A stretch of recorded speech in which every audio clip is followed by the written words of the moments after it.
Okay, let's go. Let's get this baby started. We are live and we got a great show for you tonight. But let me say hello to a few people in the chat. What's going up? C. Thompson. I sometimes I say Cy, sometimes I say C. Twisted is in the house. Harlan Abraham is here. My good friend Jets Mess is here. Not that Harlan and C aren't my good friends. They are, even though I don't know how to say C's name. I'm guessing it's C, though. Like I'm reading it like I'm saying yes. New York Sports Wikimedia is here in more ways than one. And thanks, buddy. I appreciate that. He's saying it's chaos. It doesn't matter. Shave Watsuke. I love it. All right, let's get them in here. We're gonna get some people in here right away. We don't gotta. I mean, I'm not rushing, but we got a lot we want to do, and we got a special treat, so I just want to get started with that. So let's get some music going in here. Say, first of all, he's hot dog eating, the Virginia fan base loving, the angry at the Knicks right now, Nick loving, Ranger loving, pizza loving, jalapeno pepper sausage loving, surprise green bean at the game loving, tailgate Taylor Hammond egg eating, greatest co-host in the world.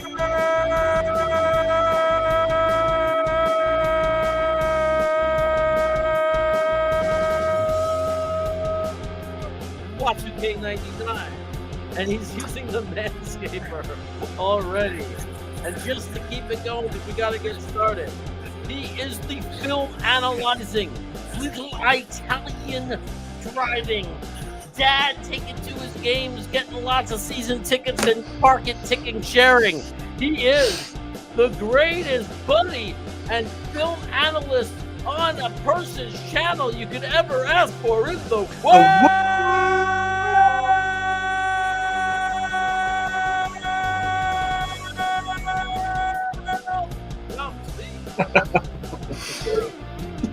How do you beat that intro? You can't, man. It gets better every time, man. Every single time. The more trouble we get into, the more ammo we give him. Right? Dom, why don't you set up? Dom is obviously, you see Dom, you know we're going to look at some tape. He's going to set it up. I'll play a quick new promo for those of you who haven't seen it. Gives, really it's just to kill time and wait until to get people into the chat so they don't miss the beginning of the show, just in case you haven't figured that out already. That's why we do slip those little promos in. But in the meantime, why don't you get it ready, Dom, and we'll get right to the tape when we get back. Gotcha. Here you go, guys. Enjoy this. Greatest co-host in the world,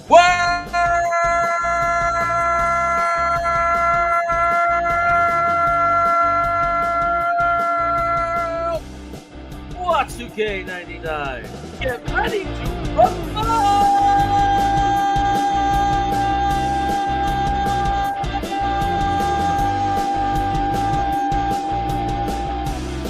The tag team champions of the world.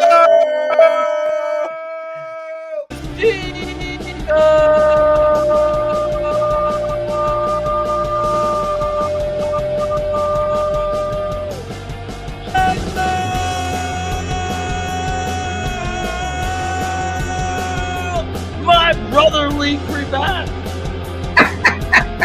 has the best intro I have ever received. The world.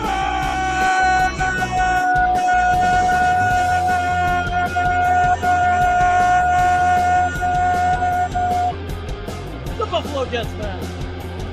Yo. George Fant is a barely above replacement level, pretty good left tackle. How can you say Compare that when that he to was an- top 3 in sack percentage last year for left tackles? And I think when in doubt, until you have better reason, go with the optimistic view. And our defensive line is going to be giving a lot of people some trouble. But yeah, it's got to be, I'm with you. I don't like the Nathan's fries when they're like floppy. It's got to be like done really well, It's very hard to teach 6'3" and 4.3 speed. That's very rare.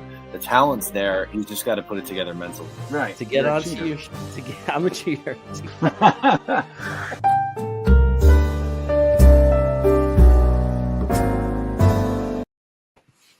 All right. So we had Wow. some people join the chat while we were gone. Dark Soldier, Iowa in the butthole.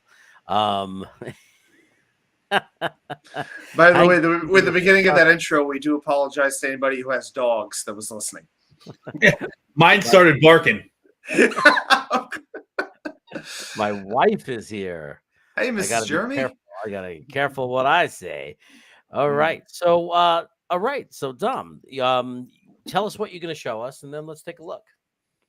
So, how's it going, chat? First off, Jeremy, Adam, thanks for having me, man. We're Great good. to have you. I just am kind of doing Dom things. That's all. I spent a lot of time breaking down some of the wonderful game from Buffalo from Week 9.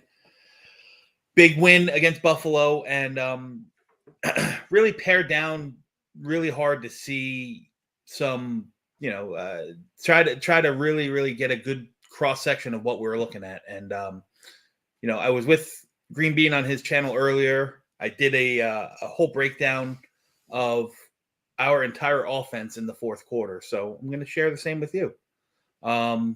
It was just, to me, a real outstanding performance, both on the field and in the booth. As I've said, I haven't been the biggest proponent of Mike LaFleur. At times, he drives me absolutely batty with some of the play call and whatnot. But like, this was a really well done game plan that he put together, and I loved watching the two masterminds, the Buffalo defense and the Jets offense, just kind of go at each other, tete-a-tete. You know what I mean? It was wonderful, man. So that's what we're gonna do. We're gonna break down the fourth quarter. Can't wait. Yeah. I love it. Share your screen, and I'll get you up here. Oh, where is the Yeah. share screen thing? I love breaking down the fourth quarter because I know that we win.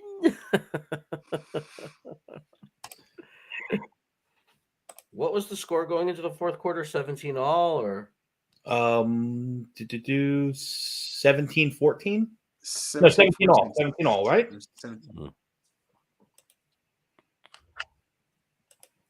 Let's see. Is this it? I'll pull it up. I love how we've become a fourth quarter team or second half team. It's kind of cool because you always have that belief that we're going to get better as the game goes on. It was 17-14 Jets. Yeah. So can you guys see this? Oh, yeah. Yes, we can. Can you see my little pointer? Sure can. Oh, yeah. Let's Beautiful. go. So, there's 15 plays that the Jets ran on offense. Obviously, I don't run. I'm not going to run back the last play where we kneel after the Sauce pass breakup to that really iced the game. But leading up into that, we're gonna go and we're gonna attack it here, guys. So we're gonna start right here. We're in 11 personnel, right? 1, 2, 3 wide receivers. Got a tight end, got a running back. Zach's under center, which is not the norm that he played all game. All right. The play, the end result of this play isn't really ideal, but I think it's important that we talk about it. Okay. So they got their nickel defense in. They run the 4-2-5. 1, 2, 3, 4. They got two defensive backs there, one defensive back there, pressed high against our wide receivers. You got the two backers, you got the two safeties.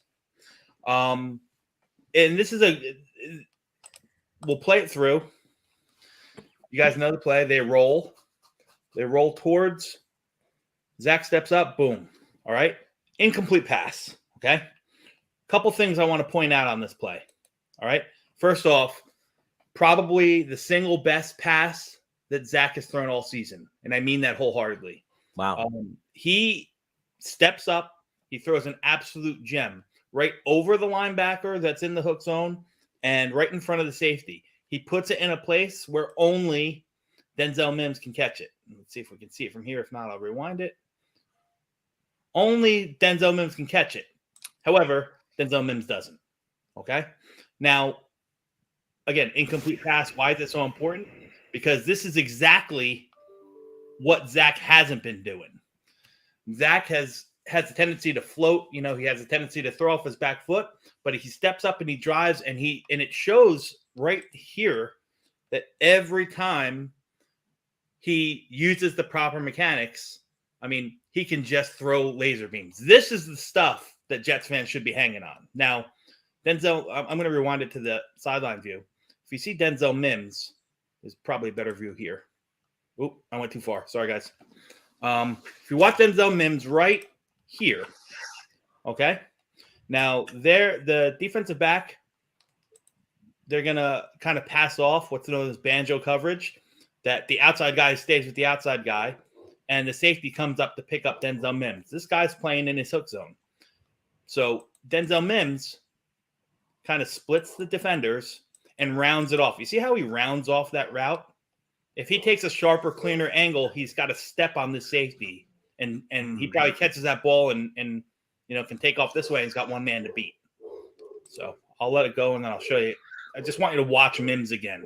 Again, great pass by Zach. Just watch Mims as he kind of just rounds. He rounds. He really doesn't just plant and cut. And I think if he does, there's a good possibility that play goes for a large chunk yardage. He needs to be sharper. However, I really liked what I saw on Zach there. All right. Kind of the mechanics that we expect to see from our growing, budding second-year quarterback. All right. So we're going to go on to the next play here. I'm sorry if you can hear my dog barking in the background. But Yeah, we can. I didn't know we were playing the Cleveland Browns this game. He's upstairs, and I can't do nothing about it. There's something in the backyard, and he's going crazy. All right. So next play here, where are we? We're in our 11 personnel. 1, 2, 3, tight end and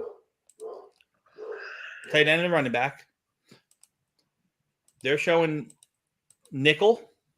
They got their 4-2-5, right? We bring the motion this way just to really kind of get a feel on what they were going to do and how they were going to approach it.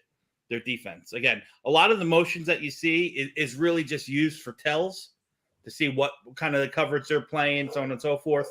And we saw it all game long. I mean, how many yards did Elijah Moore accumulate just running his little jet orbit kind of motions all up and back? So all that was to find out if they were playing man or not. A lot of that is just to see where the defense is going. Now, Buffalo has a strong tendency in all of their run fits to do a lot what is basically known as run blitzing, right? That they'll bring their extra guy and kind of have him attack in the line, so that they have an extra body filling an extra hole to fill the run. I mean, it's a good scheme. So they don't move here with they don't follow, they don't chase the motion guy. And it's just typical outside zone. All right. Dwayne Brown does an excellent job, as you see, kicking out his guy. Michael Carter makes a cut. And it probably could have gone to a lot more. Tomlinson really has to do a better job. This is standard West Coast offense. This is standard outside zone. Laken Tomlinson here, though, needs to do a better job. He needs to disengage here. Once McGovern comes down, he needs to disengage and get into that second level, which he kind of doesn't. All right. So, and that kind of, it kind of caused a little bit of a logjam in the hole and leaves a free defender out there. See, so if you watch Laken Tomlinson, he reaches, he gets his block, and once McGovern's there, he needs to disengage and get to this guy that ends up making the tackle. I'll run through it again. See, if he can get outside and get there, that guy's free. Now, I want you guys to watch the safety up here and watch what Mims does to him. Boom! I love it. The ferocity that Mims blocks with is something that I can watch all day long. He just knocks that guy back 2 yards on a simple, just little crackback. I think Corey Davis showed him pretty well. Yeah. I think that was part of it, but yeah. So that was nice to watch. the play doesn't attest to much. You know, it's a little miscommunication. Tomlinson's got to do a better job. And then kudos to the defensive lineman who's doing exactly what he's supposed to, right? He's feeling the outside zone, the outside reach by the offensive lineman, and he's doing everything he can to fight across the face of the lineman and seal that edge. So he does a good job, the defensive lineman. And sometimes, like I said, good teams versus good teams, you're not going to win every single battle, right? So, listen, it is what it is. It's a short little play, short little game. We'll go on to the next play here.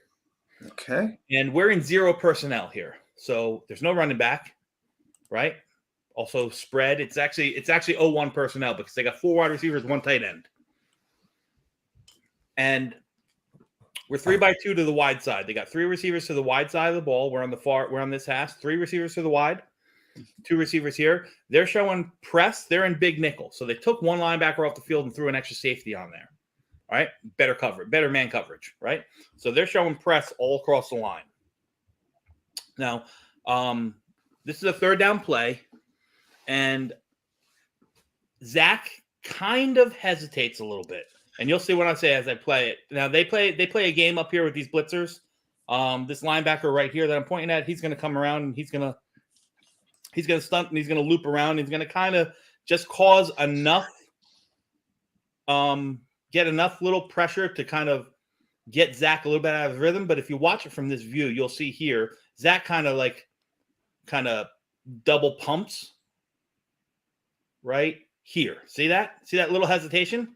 Yep. And it just throws the rhythm off. Because if you watch Conklin, watch him tightly on this play. Conklin takes that jab right there, and he's open. Oh. Yeah, he's open. So Okay. it's that second little double pump.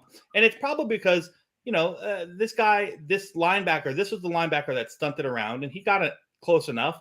These linemen didn't get, Zach steps up in the pocket. These linemen didn't really get much pressure, but they're doing what they do.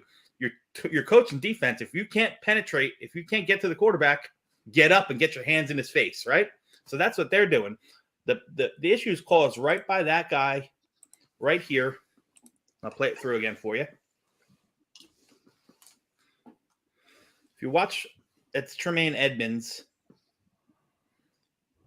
Just gets enough pressure in Zach that makes him double pump, and it just takes the timing right off. Because Conklin, after he jab steps, he's open there. He's got enough separation where a good ball, Zach in a clean pocket, can step up, doesn't have to double pump, and he probably hits him, and that's a first down. But Zach feels the pressure, and he throws a bad ball. He's falling away a little bit. Again, mechanics, right? We talk about mechanics all the time with Zach. And if you watch him, he doesn't have the ability, because of this little stunt, he doesn't really step up. He's throwing off his back foot. He throws off his back foot, and everything's going to sail high. So missed opportunity there. I think Zach can do a better job. Okay. So we're going to fast forward a little bit here. All right, that's 3rd down. We punt, and let's move up to 54.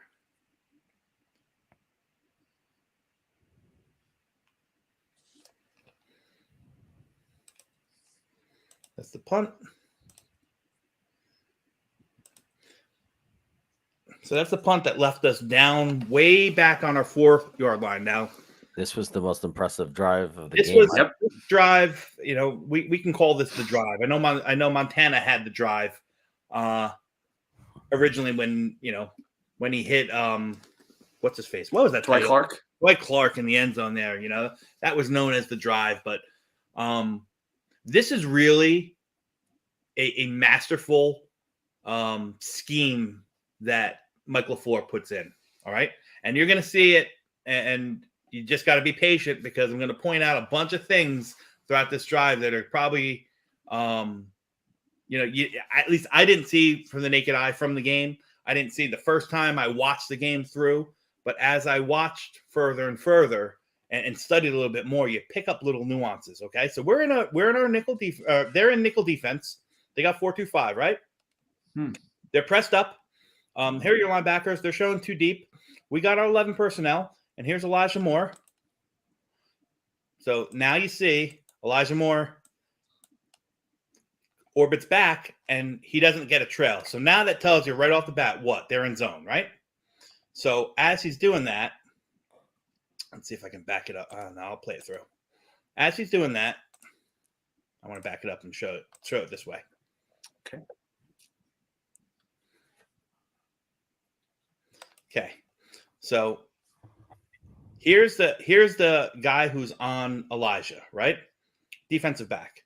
And then you get a safety right here, right? So right now, they got 1, 2, 3, 4. And I told you about schemes that Buffalo always runs. They always they'll always try to add an extra guy in their run blitzes. They'll throw a fifth man in there. They don't always get home. They don't try to get home with 4 like the Jets do. They'll, especially against the run, they always add a fifth guy. So right now they're in zone, right? So ideally, this guy, he's going to play the flat here. He's going to play the deep third here. He'll probably drop back to the deep middle. He'll play a deep third over here.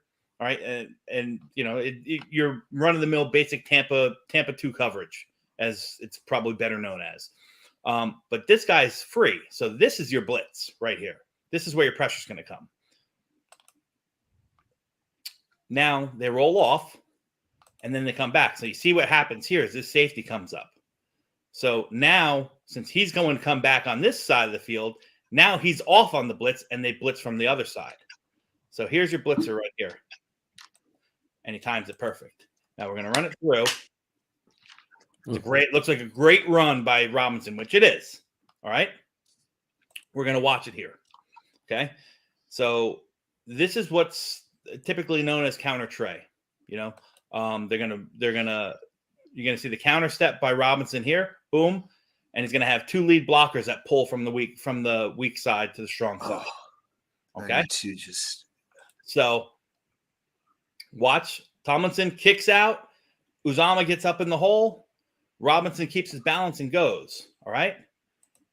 This play should have been a negative play. If you watch, Herbig does a great job down block to start, but then this guy fights across. This defensive tackle fights across and kind of stuck and is in the hole right here. You see him right here? Yep. And here's the linebacker that's set to run free, right? No one, they don't got a body on him, right? Because we picked our own guys off here. But watch what this defensive tackle does. So inadvertently, he blocks out his own guy. You can watch it in fast speed again. This is the guy you want to watch. Herbig down blocks. He fights across, gets in the hole, and then he takes out his own linebacker. Now, if you watch Edmonds, he looks back at him and he's like, what the hell happened there? Boom. See?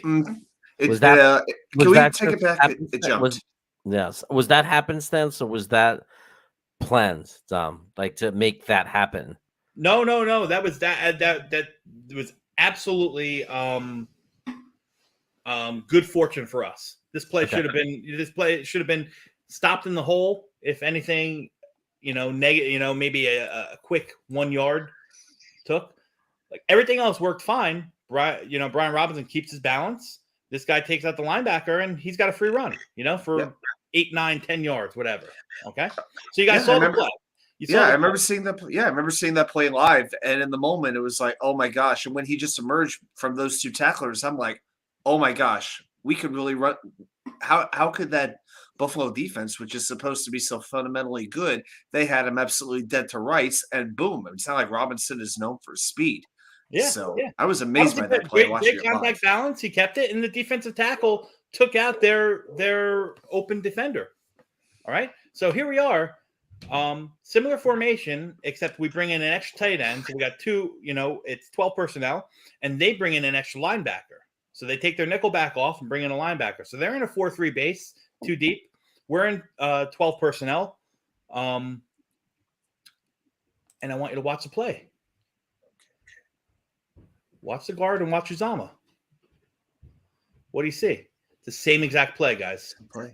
The same exact play that they ran, just from a different formation. They bring in an extra tight end here. And now you get the kick out here from Tomlinson. Uzomah gets up in the hole enough to cause that little crease, and Robinson does a good job of getting skinny and riding the wave for 7 yards. You were pointing that out when he played for Jacksonville. You pointed out Yeah. the getting skinny. He knows how to thin himself out to hit those holes. Yeah. And it's just, like I said, it's something to be said. I want you guys to think about this. We just ran the same exact play twice in a row. Both of them for big chunk plays, right? Yeah. Yep. Tomlinson, boom. Uzama leads, big chunk play. All right. It's probably, like I said, it's probably one good Conklin block away from busting out for something big. If you watch Conklin here, he steps out, he fakes the pass, and if he comes down hard and gets in this guy's face, then 70 doesn't have to kind of see how he gets caught up. Take on two. Yeah, probably a good Conklin block away from being a good play. All right. So we go on, we get our first down. All right. Here we are. Still 12 personnel with twins wide to the left. Still in shotgun. Still got your running back split to the strong side. Okay. Want you to watch the play. Here's Uzama. Here's Tomlinson.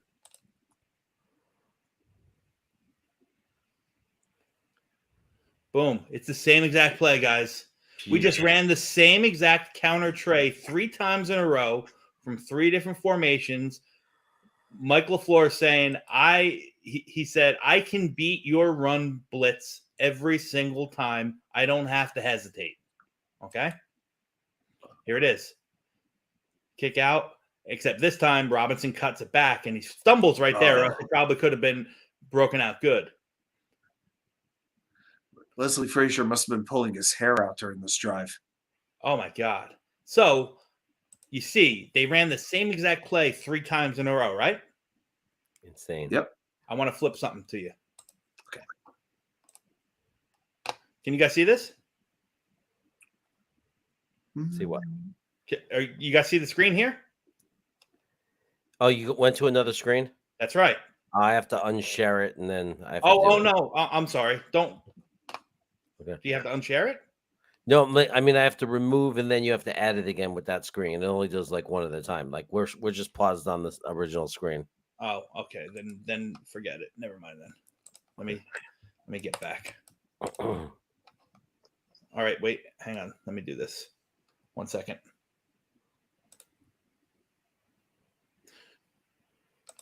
Okay, so how do I share now? Share screen, Chrome.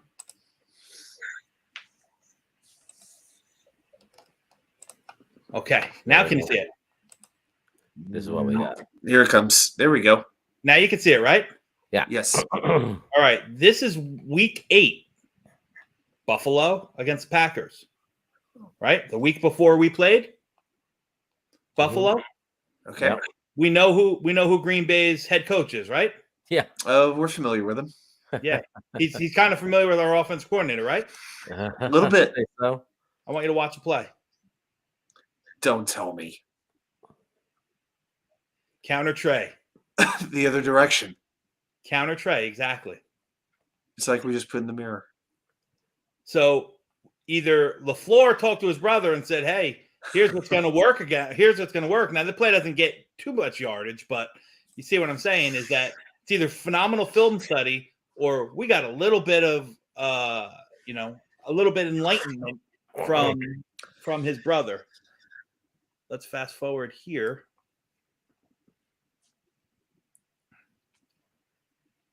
And this is a couple plays later. Same game. Here we go. Different formation. Counter tray. Right up the middle. Big yardage. So Green Bay tipped us off. I'm going to stop sharing and go back to the other one, Jeremy. okay. Green Bay tipped us off to what is going to work. And LaFleur took it for the first 3 plays of possibly the biggest drive of the Jets season and shoved it right down their throats. He had it in his pocket. It's amazing, right? It's amazing. The fact that they did it again and again and it kept working. That they ran the ball that many times in a row and they just marched their way so methodically down the field. Yep. So let's get back to the Jets play here. Okay, this is going to be, where are we? I went too far.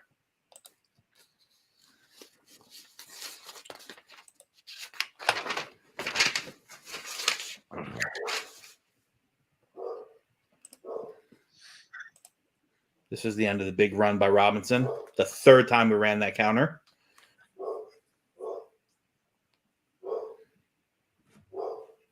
There's a cutback. Boom. Beautiful. He stumbles right there, or else he probably gets even more yardage. I wonder if he didn't have a little bit of knee soreness, if he would have been able to break it. Who knows? Right? True. Okay. It's all. So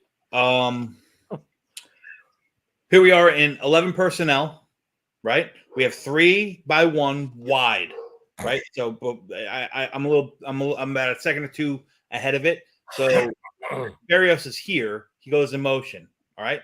And you see the trail here. So now they know they're in man. They're pressed up in nickel man coverage the whole way, all right? Now, you know what we just ran 3 times in a row, right? Right? Yeah. Watch Uzama. There he goes. So, again, phenomenal scheme here, and you'll be able to see it here. Let me rewind it. Uzama shows that counter that they just showed, except they run outside zone to the left. Wow. So now they got Buffalo on their heels. They got Buffalo on the heels, and you can tell it right here, right? They're nickel man all the way across, right? You're going to watch the Berrios go in motion and watch the guy trail with him. So number 4 is on Uzama the whole time, right? We just ran counter Trey 3 times in a row. And what does Uzama show? He shows that counter motion. Same counter. And this guy gets caught up and bites on it. Now, you got great job here. Mims does an excellent job on the outside. And the rest of it is just Michael Carter. So I want you to watch the safety here. See how that quick step in? Yep. He bit on that counter fake. He had to respect him. He just ran it 3 times in a row. And that was another 10 or 12 yards to Carter. This little hesitation is enough to spring Michael Carter, and he does the rest of it. Boom. We were literally beating up on them. We have their number. Watch Mims. Watch up here. Look at him. Look at him. Wow. You gotta love Mims. He's a dog, man. He's a dog. He's a dog. So this play, I'm just going to let play through. They actually jump off sides here, I believe. Yeah. They jump off sides here. Grandizer, that's Dom's dog. We just. That's Gordon Grandizer. Oh, cool. Okay. So we got an extra 5 yards. They jumped off sides, right? And we come out in 0 personnel. I'm sorry, we're not in 0 personnel because there's a running back way back here. We're in 11 personnel. 1, 2, 3. Here's your tight end. Here's your running back. They got the tight formation. All right. They're in their normal 4-2-5 that they play every time we have 3 receivers on the field. They played their nickel fit, which is, very common, very normal. It's a simple inside zone run. McGovern does a good job here getting to the second level and springs the running back for about 5-6 yards. Nothing crazy, but we're imposing our will, and we have them dead to rights on every time we're running the ball. McGovern, obviously, right at center, does a good job getting to the second level. Seals right there. It's enough to get us 5-6 yards. And listen, if you can gain 5 or 6 yards every running play, why throw the ball? Yeah, I say it every time. Right? And No remember, point. we started this drive where? On our 4-yard line. Right. And look where we are now. We're on their 38 with not one.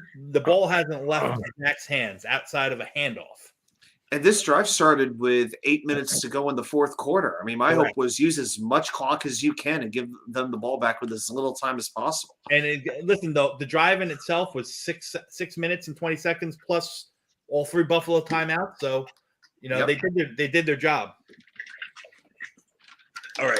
So here we're lined up in 11 personnel, 2x2 stacked. We got the stack to the wide side, right? Mhm. So the defense plays, here's your Mike Backer. And the defense plays, they shade strong towards the stack. So they got 1, 2, 3, 4, 5, 6 and then 5 on the weak side. So they're playing strong wide towards the stack. This is just a simple zone read. Herbig does a great job, kicks out. Michael Carter does the rest. It's a man possessed right now, Michael Carter. And you're going to see it here from this play. This is the quintessential for me. If you're talking about running like a perfect run play, I don't think it gets much better than this. Just watch how everything happens here, guys. You have a down block here. You have Herbig who comes and kicks out here. You have these guys who all seal off here. You're going to see 2 tremendous crack blocks from Conklin and Mims out here to spring Michael Carter. Kick, crack. Oh, yeah. Oh my goodness. This is just perfectly blocked. Herbig is just nasty. The second level. He's like a bulldozer. Yeah. Who, Herbig? Yeah, we got him on freaking waivers. Unbelievable. Look at this. Now, in defense, he's going against a cornerback, so he should blow him off the line. But this play couldn't have been schemed any better. It's the perfect play against this defense. Again, hats off to LaFleur. Everyone does their job, right? Dwayne Brown, great down block here. Tomlinson's already in the second level, picks off this guy. Herbig blows this guy out of the water. So ideally, if he can crack down on this linebacker, he should have daylight. And watch what he does. Boom! Cracks down on that linebacker. Look at Mimsy. You can already see the hole here. Look at Mimsy. Boom. And Michael Carter doesn't go down. Again, I want you guys to appreciate how well this is blocked. Yeah, it was beautiful. We are just imposing our will. That's a perfectly executed play, in my opinion.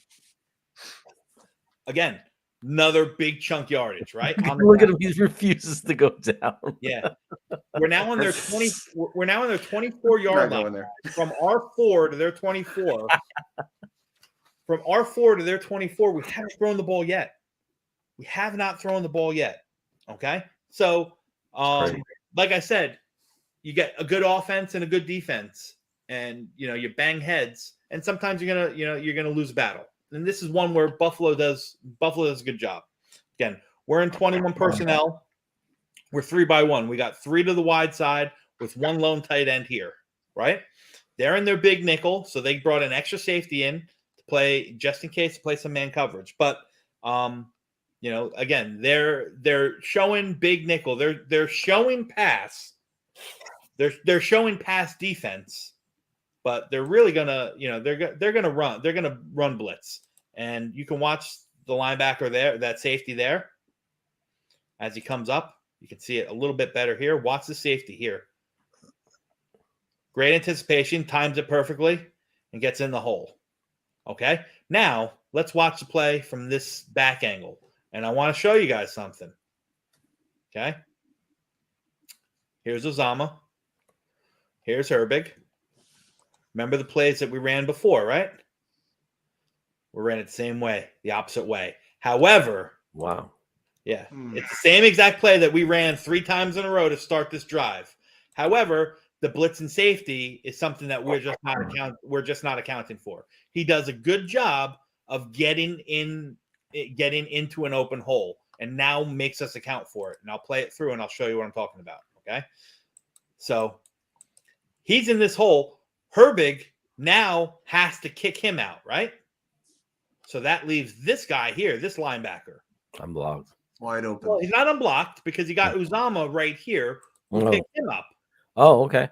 But you still have now, again, this blitzer here gives them one man roaming free. So we cut back, which is the right play, but we cut right back into Tremaine Edmonds.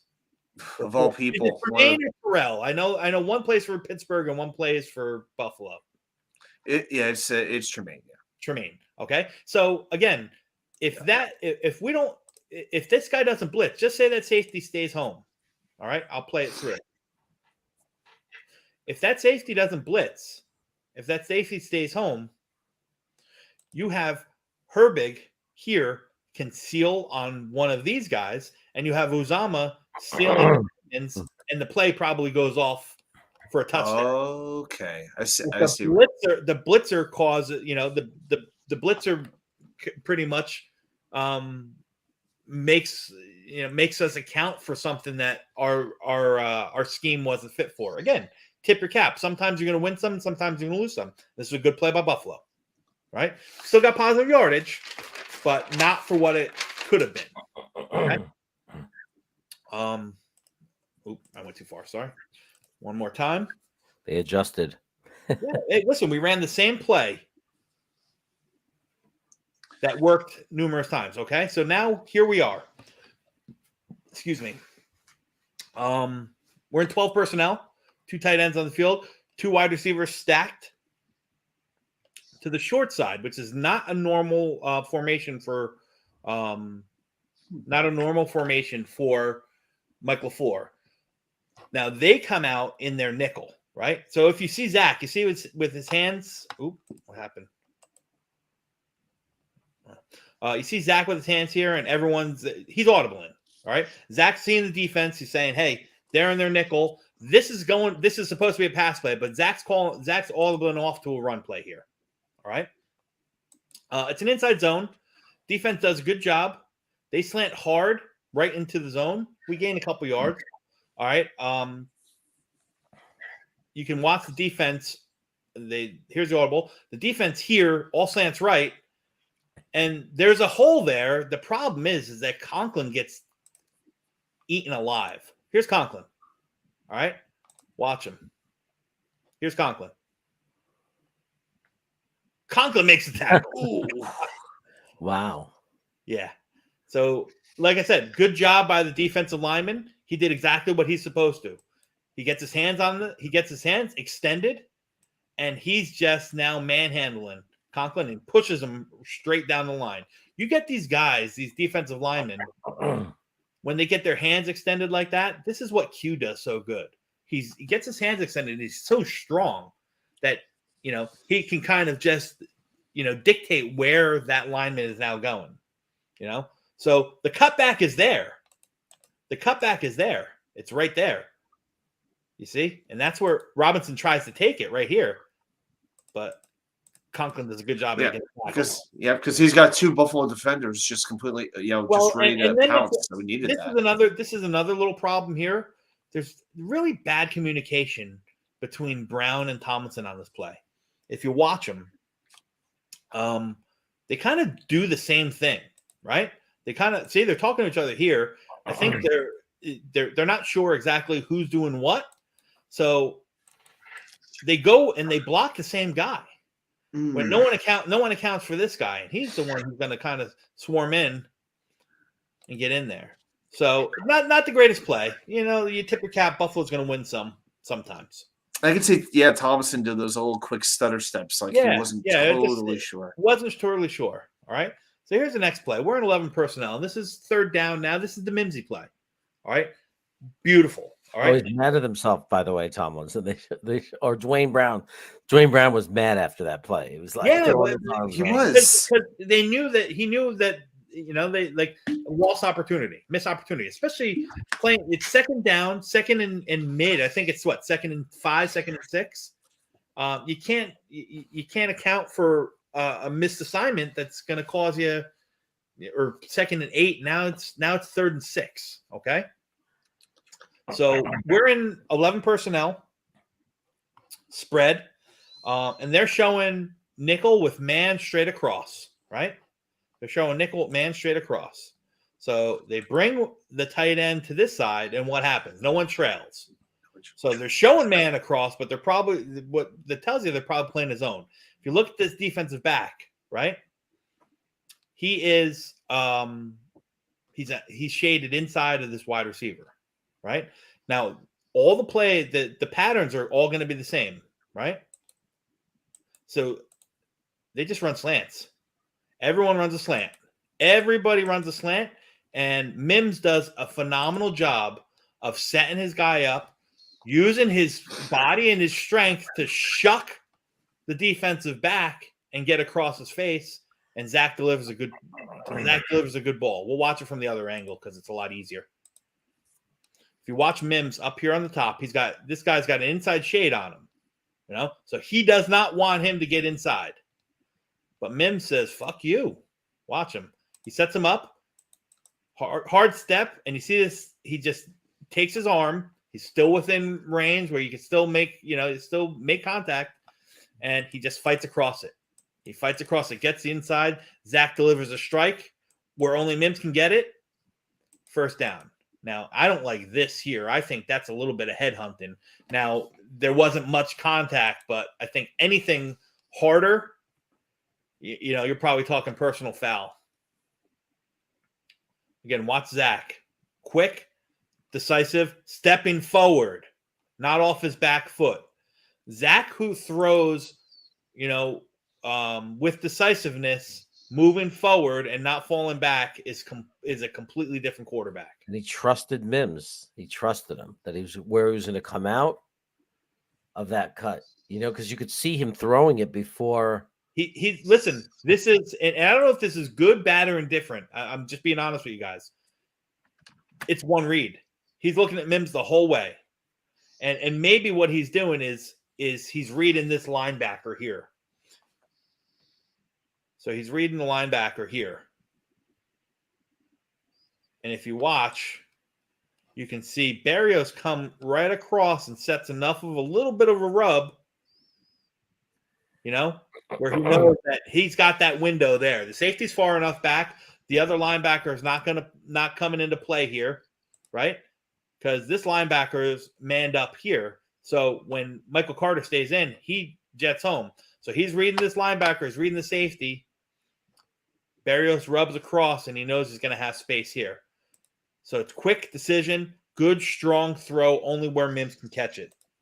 He always gets decapitated, not by fault of Zach Wilson, but,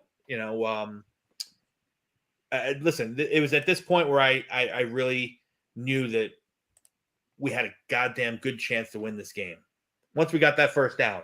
The Jets of old don't get that first down, right? And we probably kick the field goal there, and we leave – 2 timeouts and a minute and change on the board for Josh Allen. And who knows what happens there. All right, so now we're in first down, right? We got our 11 personnel spread out wide. They're in some sort of base goal line defense where they got 5 defensive linemen, 2 linebackers. And this is a zone read. Now, what I want you to watch is Von Miller here. In a normal zone read, the key is always going to be that unblocked defensive end is going to determine what the quarterback does. Now, I think Zach makes the wrong read here, and we've talked about it. I talked about this. I know I talked about this a lot with Green Bean, and I had some, back and forth on Twitter about this same exact play because I posted it and I said that I think Zach made the wrong read here. Okay. So if you watch Von Miller right here, so they're following. They're chasing the man, right? So it's man coverage, right? And he just took one defender completely to the opposite side of the field.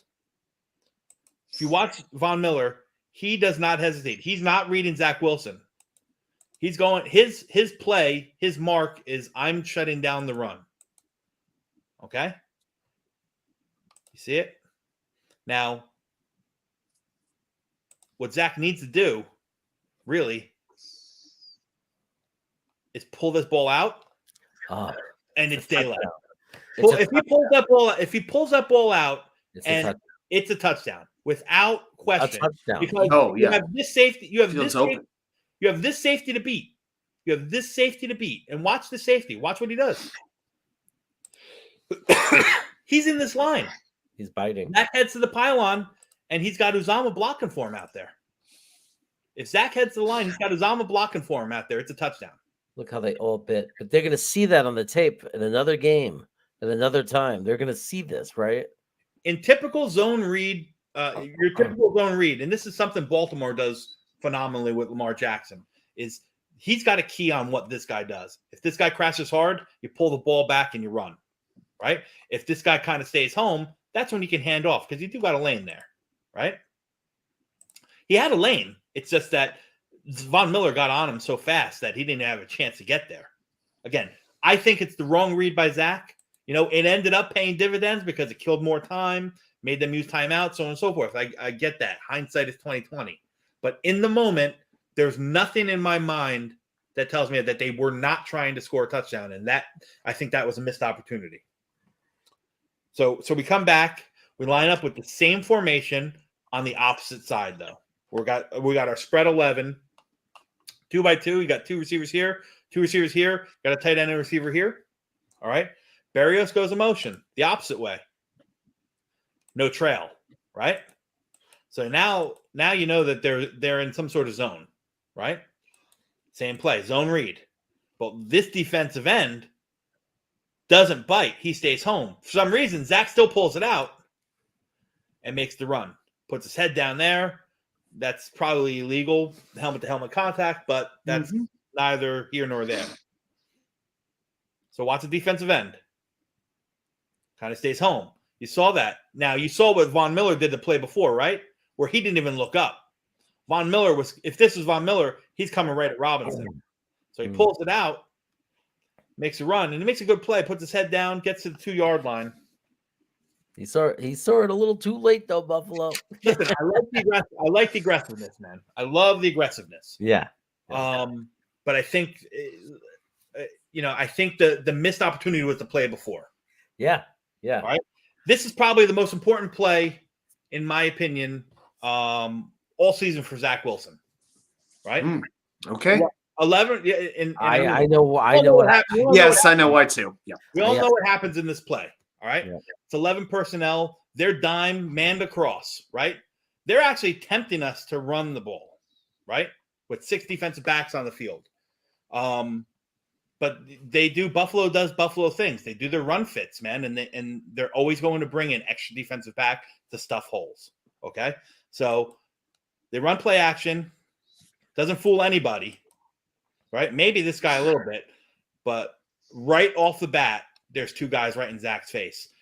Buffalo does a phenomenal job here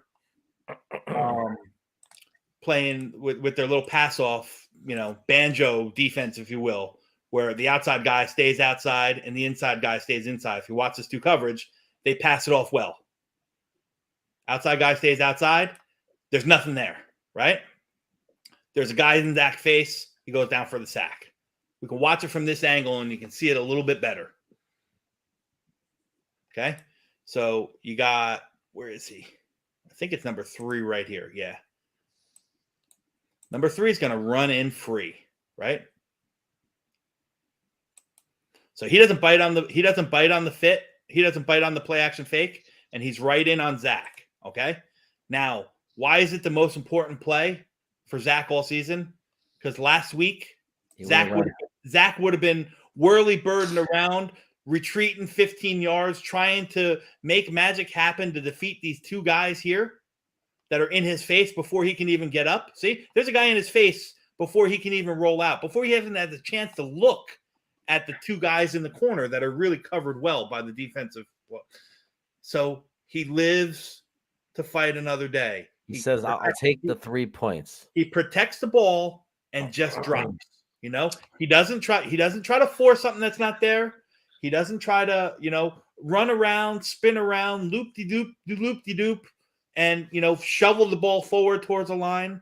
He's nothing crazy. Maybe I can only assume that LaFleur's in his headset before the play and says, if it's not there, protect the ball, take the sack, let's take the points. And not only that, but that took some valuable time off the clock as well. Yeah. Again, if you watch play action fake, this guy is not biting on it. He's right in there. He's right in there. There's nothing happening on the play. Let's rewind it here and you can show the coverage again. There's nothing. Zach had no chance to do anything on this play. Kudos to Buffalo. Great coverage, great scheme. They played it well.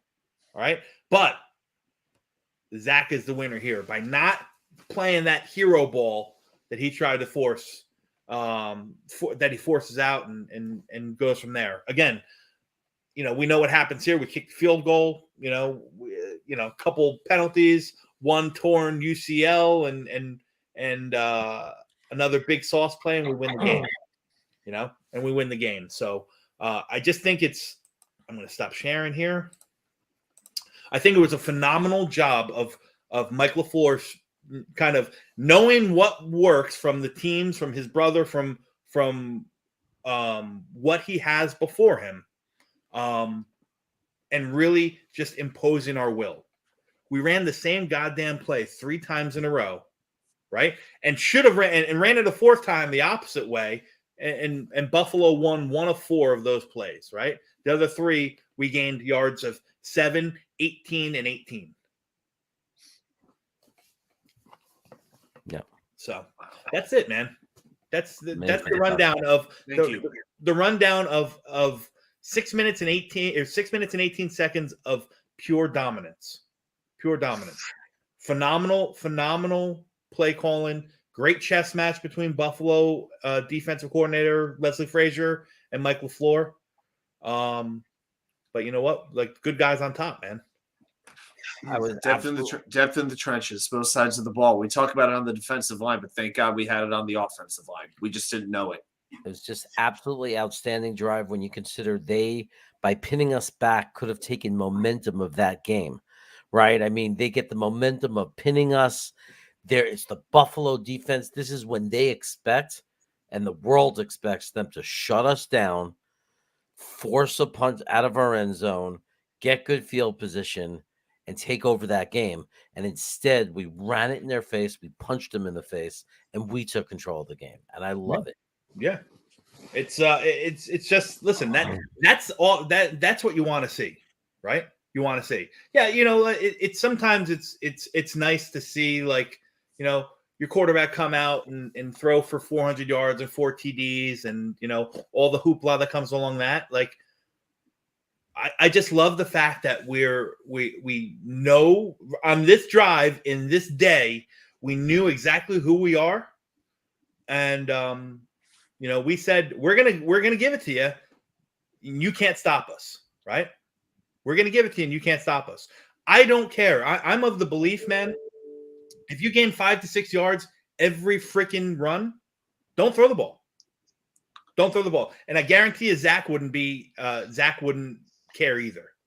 Like, if he's getting 5 to 6 yards every run and they're not throwing, and he doesn't throw one pass, Zach's not going to throw an Elijah Moore and say, "Oh man, I want all the hoopla." No, he wants to win, man, and he's winning. And that, if we continue with this kind of mindset, and again, I'm the first to admit, man, I've been hard on Mike LaFleur. It drives me batty when we're sitting, it's 3rd and short, 3rd and 1, and we're in shotgun and we're running, all these little, hook and crossing routes instead of trying to just, man up and get 3 feet. Like, that stuff drives me crazy. I've been really hard on him. However, this quarter, this drive, Mike LaFleur schemed it out perfectly, man. Schemed it out perfectly. By the way, I don't think Green Bean made a big enough point of it on Sunday. I have to say, before the game, as we got started, he said, "What's your final score?" And I said, I wasn't very confident. I'm not very confident we'll win this game, but if we win, it'll be 20-17. And then at halftime, right when we came back in the 3rd quarter, I said 20-17. He says, "You think we're going to hold them to only 3 points?" And it happened. I've never predicted a score before exactly. Yeah. So proud of myself. I'm sorry you didn't put that at the beginning of your new intro. Yeah, I'm going to tell you this. I don't think I won't. I'm going to tell you this. For as much as the offense, like, I was pleasantly surprised to see Zach mature in 1 week. And some people, listen, the Zach haters are going to say he didn't mature. They just, they kind of put handcuffs on him. But no, there was a lot of maturity. Zach climbed the pocket a lot more, right? And he used his athletic ability to gain yardage. That one huge first down on 3rd and 9, right?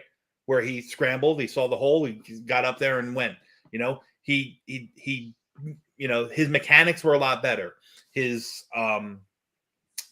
processing was a lot better. He didn't try to do too much. I don't think that's a bad thing. Like, don't try to go out there. Zach Wilson doesn't have to go out there and win the ball. On the contrary, I think that was Josh Allen's biggest problem, is that he was out there trying to do too much. They were pushing the ball vertically way too much, and it worked in the first play, right? We know Stephon Diggs beat Sauce, tip your cap, they got it. But after that, after that first quarter, we got out of man. We played a lot of man that first quarter, and in the second half, I think we played very, very little percentage man. We played a lot of quarters, a lot of 4 deep, a lot of cover 6, because we were getting home with 4. So, again, it's the perfect antidote to a quarterback that wants to push the ball. It's just put guys in the way where he can't push the ball. He can't push the ball forward, right? And Josh Allen kept trying and couldn't. There was times where he could have just taken the easy check down. He didn't. I think one stat that surprised me the most: the Jets blitzed Josh Allen twice all game, only 2 times. Because because they didn't need to. Yeah. Because they were able to mess him up and confuse him. And that has not been something that's easy to do. One thing that I think Allen has gotten better at is reading what defenses are giving him. I don't think he was able to really do it against the Jets front. Even bigger credits to Sal and Ulbrich. Well, listen, you get home with 4, you can play the other 7 back, and it's going to take. The problem with that is, like I said, and we dealt with some of it. Like, you have 7 back. If the 4 don't get home, there's tons of room for a quarterback to run. And Josh Allen's going to get up there and he's going to run. And what do you have? 80, 90 rushing yards? It's a good day. But he didn't beat us with the long ball. He didn't. We kind of showed the kryptonite. We now laid the blueprint on how to beat Josh Allen, just like the Raiders laid the blueprint on how to play Patrick Mahomes, or not the Raiders, or whoever it was, when they dropped 8 people and said, all right, Patrick Mahomes, you're not going to beat us deep. You want to pass the ball? You're going to dump it off every time. That's exactly what we did. Josh Allen kept trying to push the ball vertically, What happens? One time, Sauce baits him into an easy interception. A lot of other times, he's overthrown his receivers. DJ Reed made a great play on Stephon Diggs on the left side, right near the goal line. You saw that last play. What happens? It's just like, we're going to win most of those, one-on-ones like that.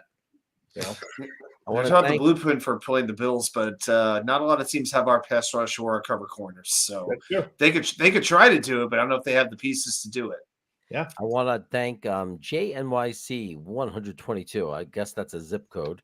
For the super chat without a chat. If you want to put something up, I'll highlight it for you, but I appreciate the super chat. Thank you so much for doing that, my man. Yeah. We appreciate it. So some people are talking about that, you have to have the players to do it. And we certainly added the corners, and we certainly added the depth and the deep, the skill on our defensive line. And man, that's finally starting to pay off. Man, people were impatient right away last year. We're not getting pressure. It's like, just chill out. And here we are into the second season of this regime, and our defensive line is just fantastic. Yeah. They've been special, man. They've been special.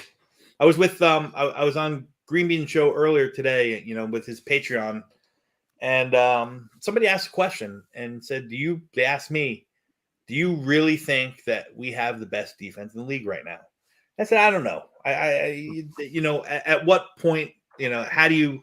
It's still not apple. It's still apples to oranges, in my opinion, because every team's not playing the same exact teams in the same exact scenario. So it's hard to measure. I said, but there's not many defenses I can think of that I'd choose right now over the Jets. You know, Denver's got a great defense. They do. Denver's very good. You know, Dallas has a couple special players on their defense. Yeah. You know, San Francisco's got a couple special players on the defense. But all in all, like, you know, maybe it's my my Jets homerism, but like I can't pick many other defenses right now that I'd choose over the Jets. If I could improve one thing, I'd like to get off the field on third down more. You know what I mean? But outside of that, like, I don't think there's not. We're running on all cylinders here. Who would have thought that we could even be in the conversation, right? I mean, just go back 6 weeks ago. Who would have thought we could be in the conversation of even saying the words without being a lunatic? The Jets have the best defense in the NFL. So whether it's the second best, third best, fourth best, top five, we were 32nd last year. I mean, it's just so outstanding that we can even have the conversation. And like Twisted is saying in the chat, we're only going up, right? I mean, because we have such a young core. We have like, it's not like this is the last year of it and it's all falling apart. This is just getting started. So just imagine how good our defense will be, moving forward. Look, the potential of it could be just so dominating. It's absolutely so super exciting. Even at the beginning of the season, and I think a lot of people were saying, man, if they could just be top 20, that would be a big step. Right. For this defense. And, a couple weeks in, we weren't seeing signs of that. They didn't do very well against the Ravens, especially later in the game. I mean, Nick Chubb ran the ball down their throats for most of the game against Cleveland. It's easy to forget about it because the Jets did win. And then we really struggled with Cincinnati. But, since then, got a little better. And the next thing we knew, we found ourselves actually trusting this defense. And that is a big word. We can trust not a unit on the defense collectively. Well, and how amazing is that? You know what I think the difference is from weeks 1, 2, and 3 till now is 1, 2, and 3. We weren't getting the pressure that we're getting right now with our front four. We just weren't getting it, and you can like it or not, but this scheme is built.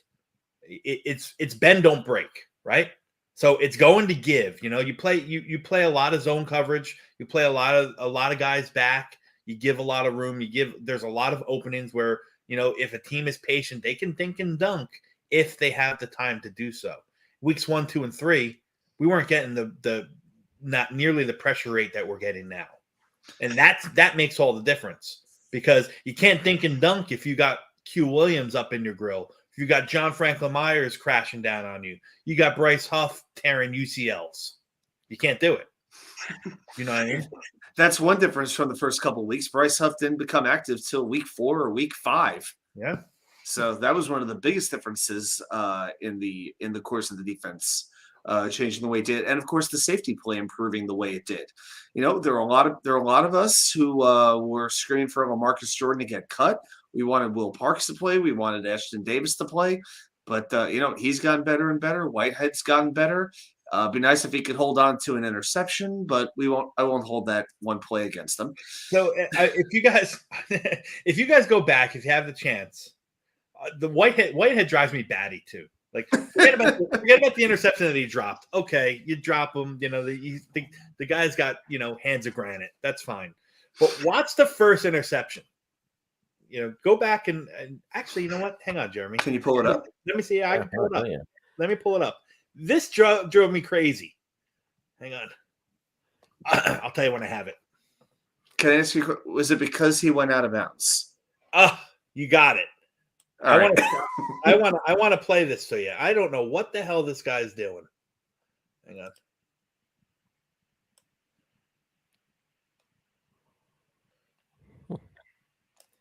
I'm going to find it.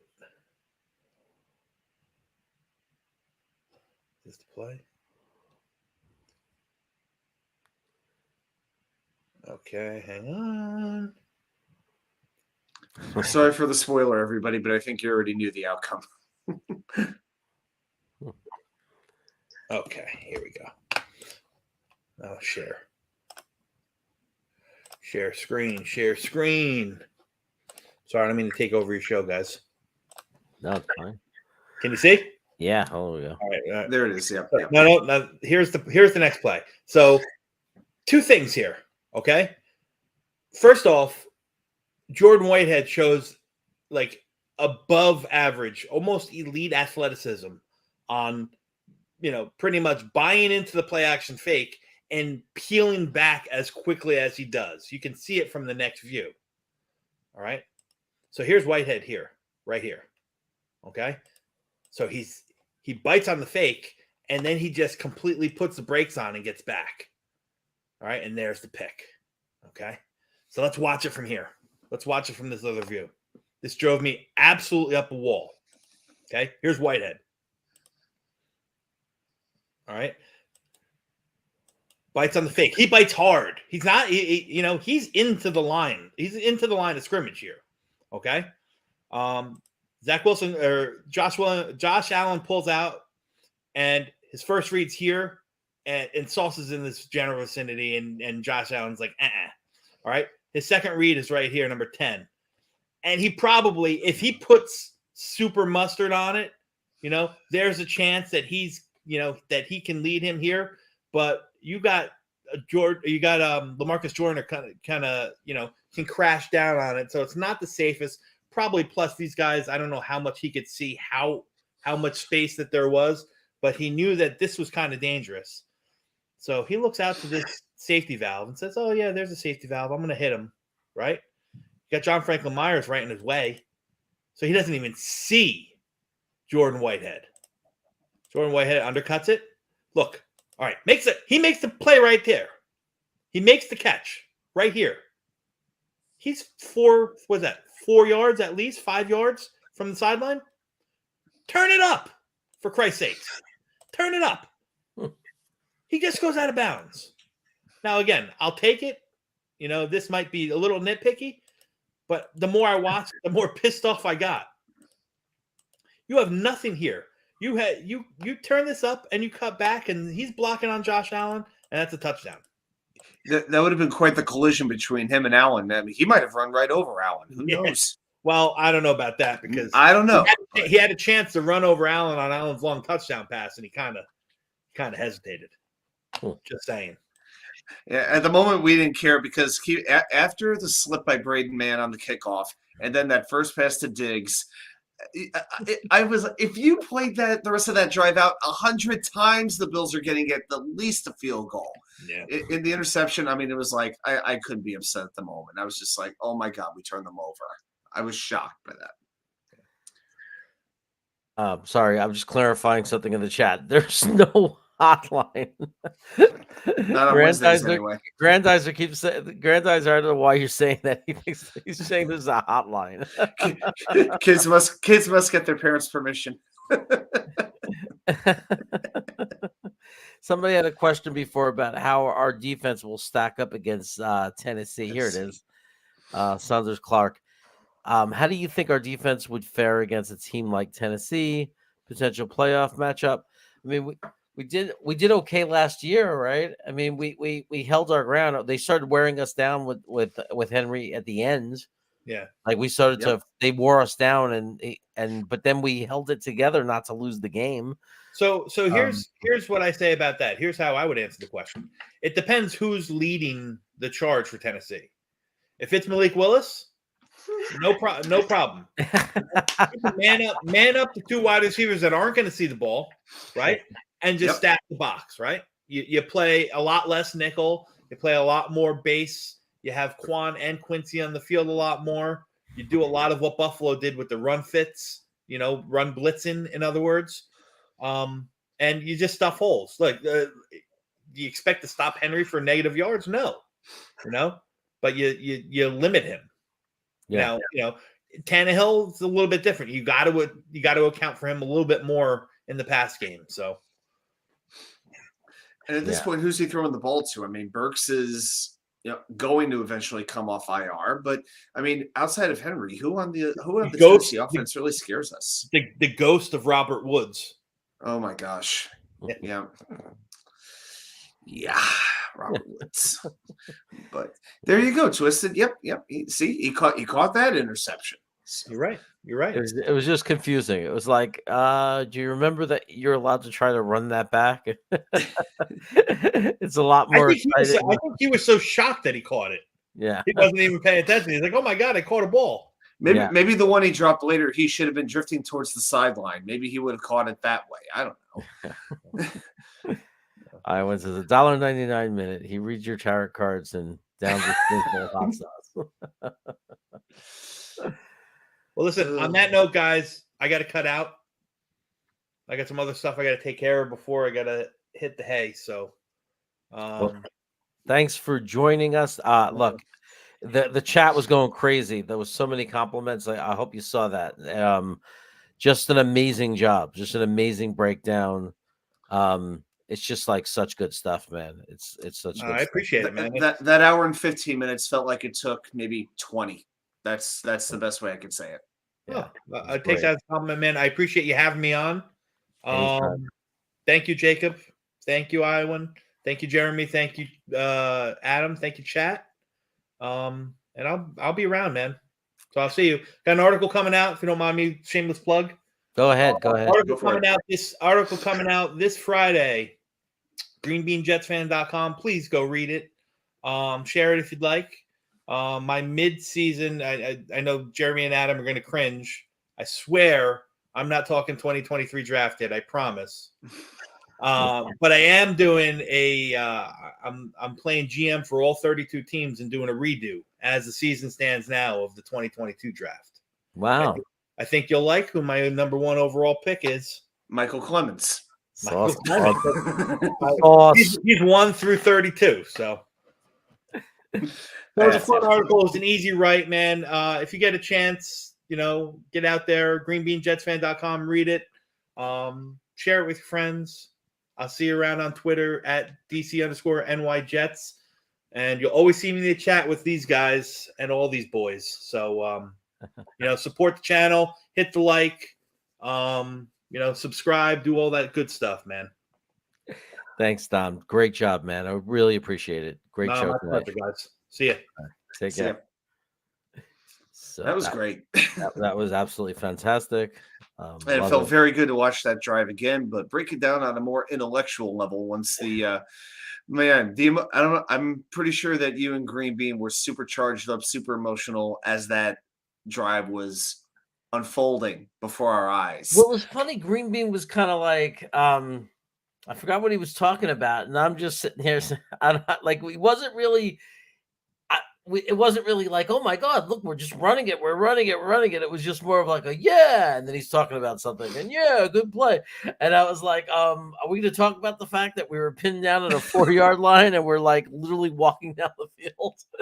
But he was actually doing something and his, and Teen Bean took over and right in the beginning of that drive. And it was like 7 minutes, and change to go. And I said to him, boy, wouldn't it be nice to have a 7-minute drive? Yeah. And he laughed and he said, yeah. I said, wouldn't it be great to have a 6-minute drive right now and score? And Teen Bean said, it would be great to have a 7-minute drive and score. I swear to you, I swear to you right now, I said the same thing to the people in the bar that we were at for the fundraiser. Yeah. The exact same thing. I say, if we could have a 6 or 7 minute drive, just take their timeouts away, take away the 2-minute warning. That would be amazing. So, yeah, we had simpatico that day, my friend.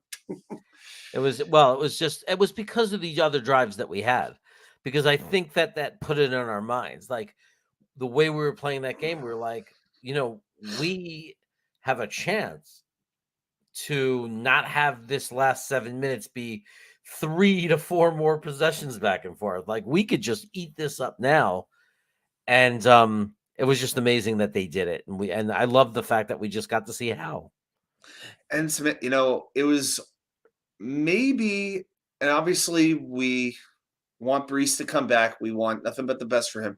But I almost wonder if the combination of Carter and J-Rob were more suited for what happened than Breece would have been with the home run hitting ability, because J-Rob wore them down with the play, just like Dom showed us with those counter runs. So it was Carter for 3 runs. It was Robinson for 3 runs, and it was Carter for 3 runs. The combination of them, our offense is not going to be as home run heavy. It's not going to be as explosive. Yep, Jacob can't deny any of it. But it allows us to play more conservative, and it kind of puts more on the shoulders of our defense, which is the strength of our team. So Joe Douglas did such a good job with bringing in J-Rob, and I'm glad he was as good on Sunday as he was. Yeah. It was look, it was just such an amazing game. And we were talking about like how many things had to go right to win that game. And then it happened. Like the turnovers, it happened. We didn't turn it over really as much as they did. They had the costly turnovers. We had the fumble, but that's about it. And then our defensive line showed up, and our cornerbacks showed up. Reed and Sauce got it done and took out their best weapons. And it's just everybody did their job. Even Shep played well. Yep. Even Shep played well. He did, and the coaches collectively. It may have been I can't remember the last time the Jets had a game that was coached as well as this one was. Oh, it's their best coach game. I agree 100%. It's the best coach game. I'm going back to the Rex era. I think you'd have to go back to the 11, 12 years ago. That's how good it was collectively, all the way down. Boyer too with the fake punt. Oh my goodness. I was proud of myself. I stayed positive. I did. Even when we fell 7-0, people were like, "That's it. I'm out of here. It's done." And I said, "No." I went back and watched that night. Yeah, I was. I want to see how you and Green Bean would react. I had the time, and so you saw. I stayed. I stayed cool. I did, and the cool thing was, I mentioned this to you that night. This was the first game all year I had locally in Virginia. The Jets had not been on national TV in my area at all, so I was able to watch it on my TV for the first time, but play you guys on my phone while watching it. Oh, then cool. it got to be about 1:30 in the morning. It's like, okay, I think I need to speed this up. I have to go to work. But I actually stayed until about 1:30 watching it. It was it took some effort and a little bit of caffeine, but we got maybe if I had about 11 or 12 hot dogs, I would have made it better. But we have a good time. I'm actually going to do a watch party this weekend for the Raiders Colts because I just have to, because it's going to be such a shit fest. I mean, it's like you're talking about. It's not just Jeff Saturday, no experience. There's not a single coach on that team right now that has ever designed or called an offensive play in the NFL.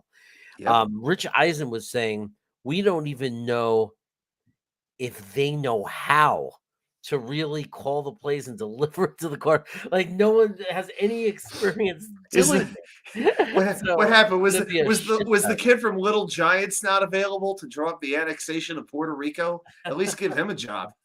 But who gives up like that? You're 3-5 and you're just gonna tank. You know what I think it means? I think he literally the owner decided we're gonna tank. Yep. And we're going to get one of these good quarterbacks and end this, nuts. He wants to end the nightmare of no quarterbacks. He's just going to. He's been a little spoiled. He wants to get I mean, but this is the right year.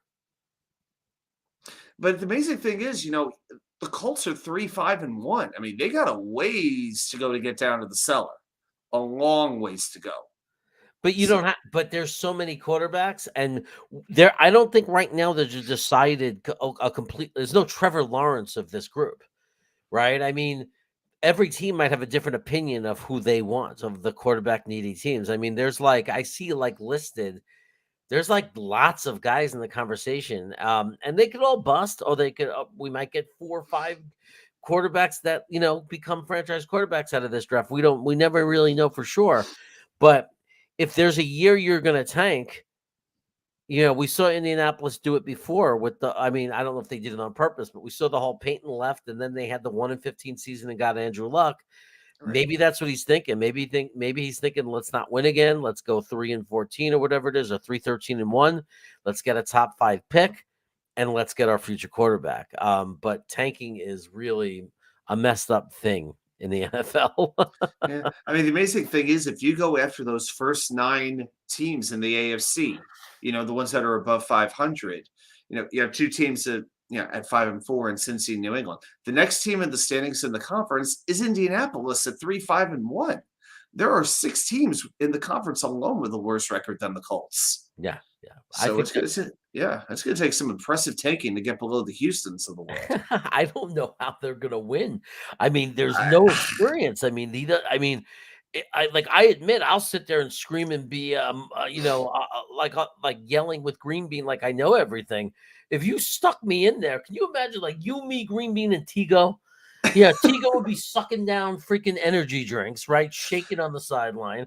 Green Bean would be running around waving his hands at everybody, cursing and yelling, "Come on, man," and yelling at the refs, getting penalties for that. I could see you trying to be the analytical one, holding a book, looking at stats of what play we should call, and we'd get called for like 25 delay of games because we'd be sitting there confused, and I'd be yelling at you, "Hurry, Adam, hurry, pick one." And we wouldn't know how to get it to the quarterback, and we'd be like, I'd have like a binder, like some player would run into me and they knock the binder loose and all the pages go flying all over Lucas Oil Stadium. But I feel like that's what's going to be happening. Like Jeff Saturday's not going to know what he's doing. I pray he doesn't even know who's calling the plays yet. He doesn't even know who.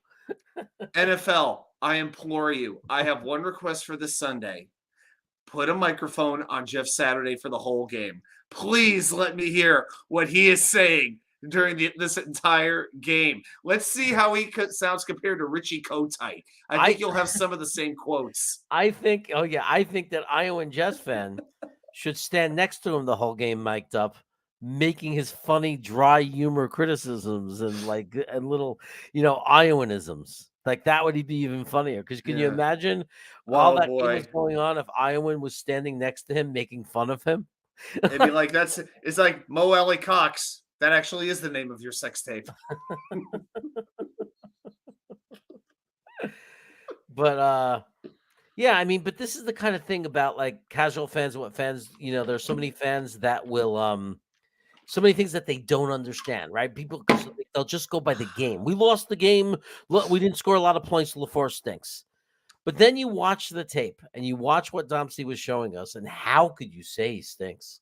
There was brilliance in that coaching. I mean, it was just brilliant. It was just, I mean, the potential that LaFleur has and the future that he has, and he could develop into such a great offensive coordinator. And who knows, one day we'll lose him and he'll be a great head coach. We don't know because that's a totally different job. But man, I hope he stays for a while because he's really an excellent offensive coordinator when you watch it like that. I don't think he did well at all against New England. I mean, 2/3 of the plays against New England were passes. The Jets are not going to win trying to throw the ball all over the field, especially if Zach is immediately running out of the pocket and holding the ball for 4 to 5 seconds. Energy drink. I make sure we have 2 to 3 Gatorade jugs filled with Arizona half and half. I actually got to say about that. On that note, actually, our new campus president brought us Chick-fil-A today for lunch. We had a little meeting, and everything was unbelievable. Actual fries, not even the waffle chips, but like the nuggets, the tenders, the salad, the fries, the dressings, all of it. Only thing that was a little bit messed up, they brought in 1 jug of lemonade and 1 jug of unsweet tea. Yeah. Now, you got to realize down here in the South, there is a big difference between sweet and unsweet. And when you combine just unsweet and the lemonade, oh my gosh, it was so bitter. So, yeah, Chick-fil-A's got some great sweet tea, but the unsweet, oh no, way too bitter. And that was the kind of taste I had in my mouth watching Zach when he was throwing the ball and holding it for more than 4 to 5 seconds. But so what I like about LaFleur is he adjusted. 2 to 3 seconds, boom, the ball's out. Quick read, ball out. That is what they had to do. Now you got to counter again because New England is going to try to take those short passes away. They're going to try to make Zach beat them deep. Will he have a chance to do that? I know it's a ways away, but both these teams are going to have bye weeks. It's not just the Jets. The Patriots are off this week too. It is going to be a very interesting game of chess with these two teams going at each other in a week and a half. Yeah. Now, Twisted, I respectfully disagree with what you're saying. I actually have watched film because Adam, he's pointed out many times that Jet fans were blaming LaFleur when it wasn't LaFleur. He showed us that there were brilliant plays, there were great plays, guys were open, and they didn't execute. The offensive line simply didn't give Zach the time on many plays, or Zach missed it, but specifically not enough time. There was remember we went over film where there Open were receivers guys open down just the field. beautiful plays, and guys were open down the field, and there was just no time, and Zach was running for his life, so he couldn't get the ball out. But I just don't agree. I think that there was some plays that he made. I think every coordinator in the world has games that aren't as strong. They have, and they're not going to, like, it's a chess game. Sometimes the other team gets your piece. Sometimes the defensive coordinator is going to get some wins. It's not, I won 100% of my plays. I mean, it's a chess game, or, however game you want to say, it's a back and forth, and it's who pulls away at the end, who pulls it off in the end. And what I'm saying is, we saw, because we're looking at the film, that it wasn't LaFleur. That a lot of times that we were blaming him, it wasn't his fault. Now, does he have tendencies to, like, do we, some of us get pissed off when we see the Berrios Jeff Smith combo come into the game and say, well, it's not Berrios that we're against, but when it was Jeff Smith, I mean, Ty Johnson. yeah, Ty Johnson. There are things we don't completely agree with, but at the end of the day, we're 6-3, and and you're saying it's part of the play calling, but no, not a missed assignment. Sometimes it's on the players. There are clearly plays where the players are missing their assignments. That's not on the coach. They probably did it 10 times in practice and it worked. And then for some reason in the game, the guy missed the tackle. You can't sit there and say, it's the coach. It's not true.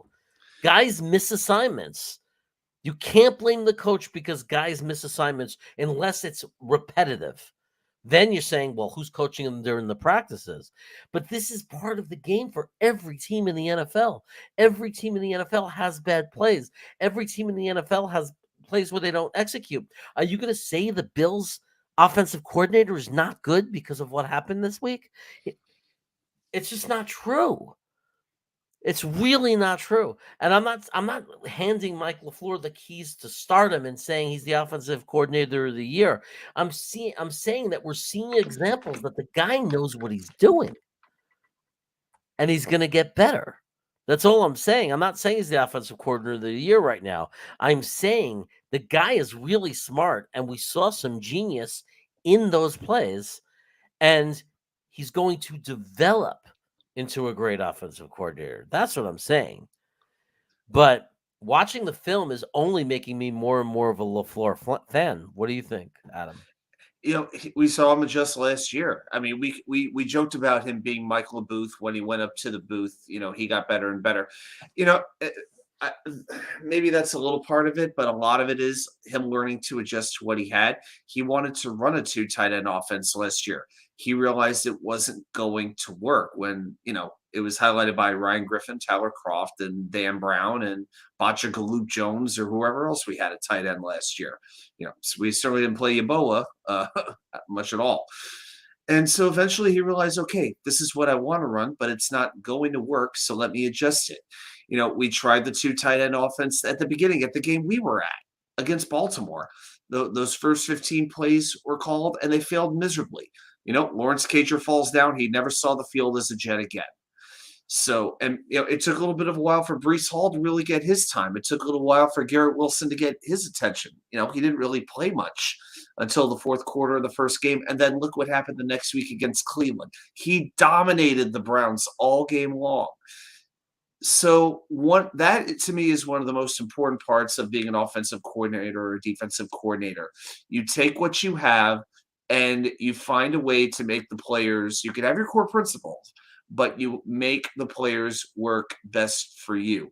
You figure out how you can arrange the pieces on the chessboard so you have the best chance to win. And I think as LaFleur is now 1.5 seasons into being an offensive coordinator, he's figuring out more and more on what works and what doesn't work. And he's learning his personnel that much better. And he's got a whole lot of toys to work with here. So they're making him look smarter. And now that he is figuring out how to call the plays, he's making them look better in turn. We're losing some people to sleep. Nighty night, Sleep. guys. What Nighty is night. what is sleep? Some people like to sleep. Oh, No, Dark Soldier, the snacker, is going to sleep. And Iowan, all my snackers, they must have snacked on some turkey. And now they're tired and going sleep, sleep. Tigo. Good night, brother. Tigo can't go to sleep. What are you talking about? Tigo doesn't. He's really Tigo- Tigo. You're going to sleep with all that Arnold Palmer in you, all that caffeine from the Arizona And the baby? sugar? I just always imagine Tigo staying up all night, like one of those guys that does. Always saying he's not sleeping yet. Yeah, I imagine Tigo is a guy who probably sleeps 2 hours a night. I think Tigo takes like 2 40-minute power naps a day, and that's about it. Yeah. I think he could just run on power naps. Yeah, I think that America Tigo- runs on Duncan. Tigo runs on power naps. Tigo's going to invent one of those like a machine that optimizes your sleep, like it gives you full REM sleep and 20-minute shots. You just need 3 minutes per day, and like he's going to become a billionaire on that invention, and he's going to be like the model of using it. The guy, well, he's move over, Ronco. Here comes the Tigo infomercial campaign. The empire is underway. Yeah, look, I know that that's the one thing about you, Twisted. I know that you want him to be good, and I know that you might not be convinced yet. So I might be proven wrong. I hope I'm right, because if I'm wrong, then we're not going to go. You can't really go that far if the offensive coordinator is not good, right? Like we're never going to win.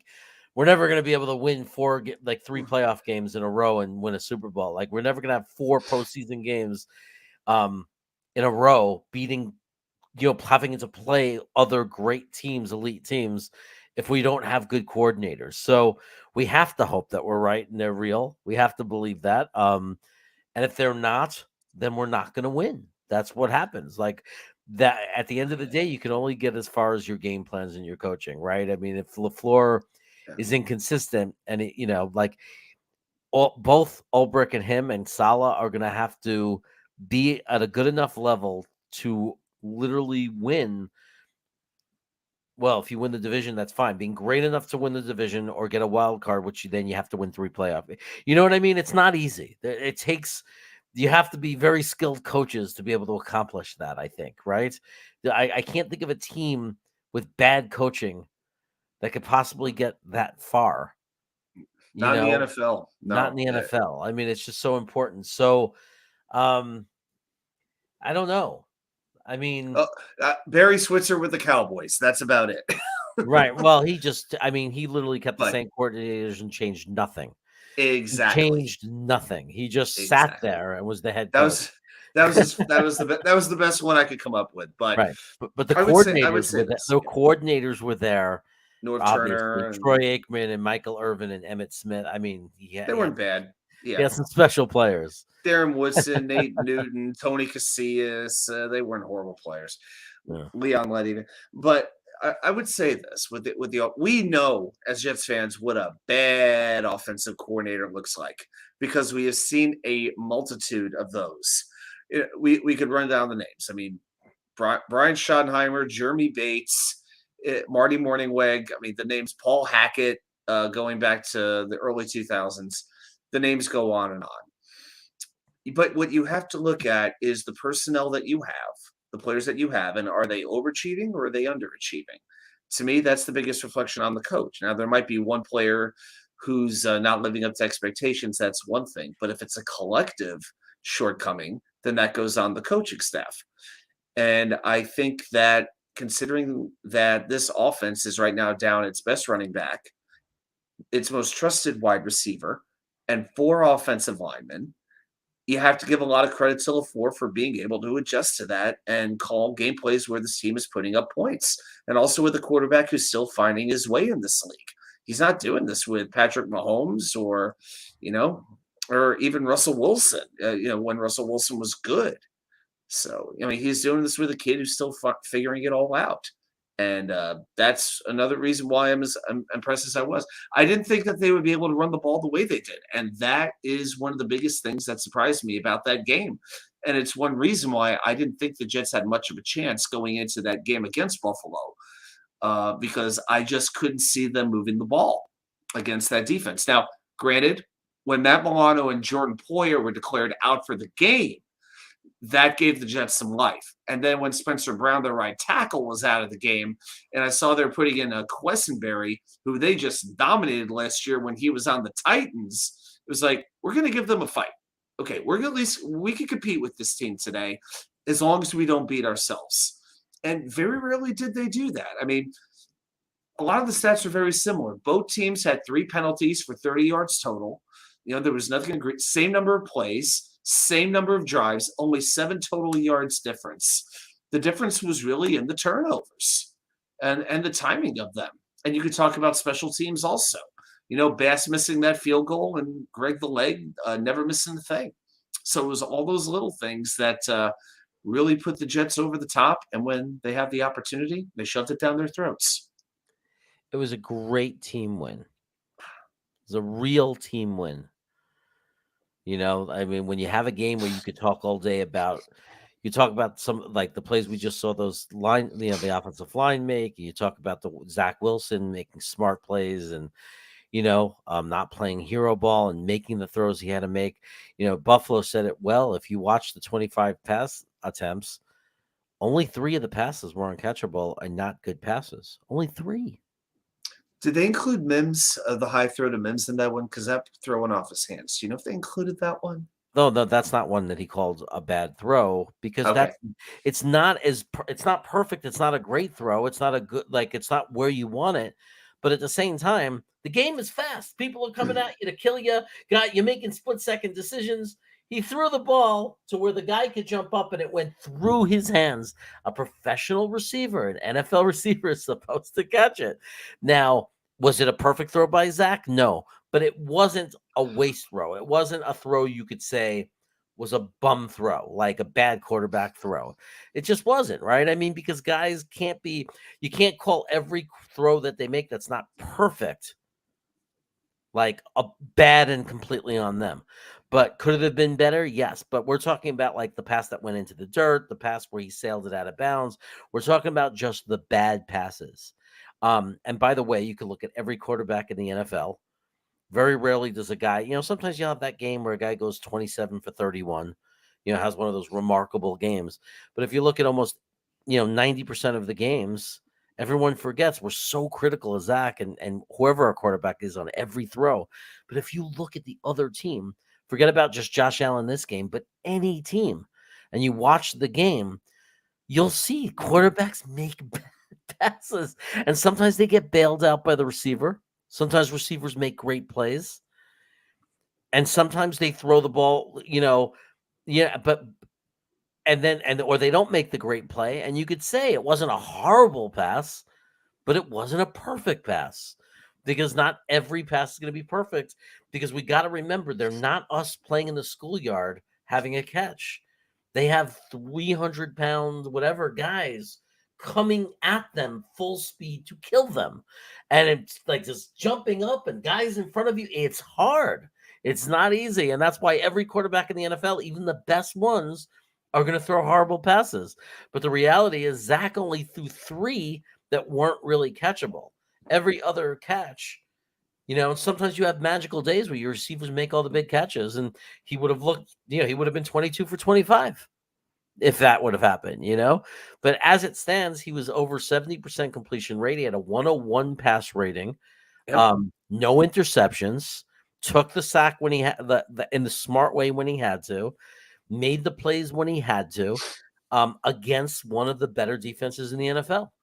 He had a great mental game. His decision-making was much, much, much better.